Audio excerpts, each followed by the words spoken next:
contract has gone into a deficit, and we're working to eliminate that deficit right now. There's been some funding changes with the IMF funds being fully moved over to the Sewage and Water Board, so that affected the streetlight management contract. That's why we were not able to extend it. And so we're taking that work in-house now. Like I said a minute ago, we're using the new 311 system and also the asset management system to manage that.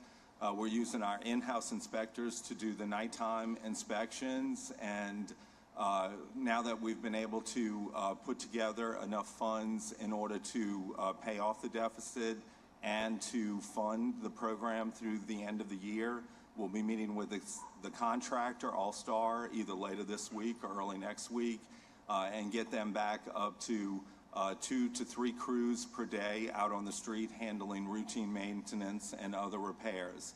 At this time, they've only been able to do emergency repairs or knockdowns as called in by the NOPD.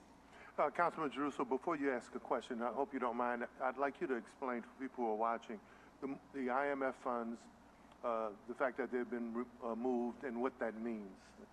It's approximately $5 million goes or had been going to the Department of Public Works in the past, which was 25% of the fees that were collected through the Infrastructure Maintenance Fund.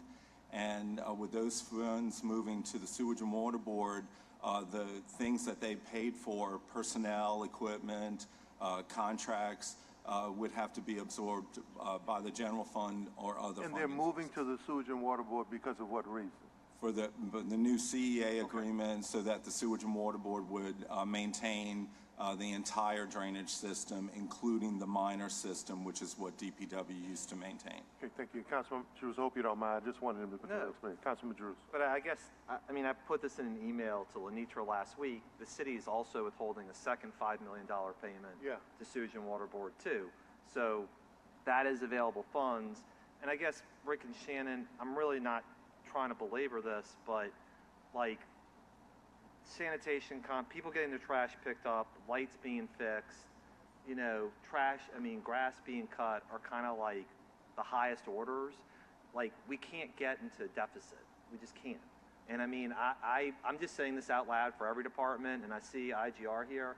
I don't care what happens between the mayor and the council and everything else, but when it comes to people, we can't be in a position to be like they're being hurt because somebody's afraid to talk to somebody else. And I'm not saying that you are, but I'm saying had this been brought to our attention earlier, I think we would have worked with whatever needed to be done to make sure funds were there or talk about other resources, because as I said a million times, I don't expect people to do more with less, but if we don't know, we can't help you. And I realize you all work for the administration and not for the council, but I think at the end of the day, we work for the people. And this is one of those issues where, you know, it's not like striping that didn't get done on this little corridor that's super well lit and it can wait another month or two. This is the type of stuff that is just mission critical.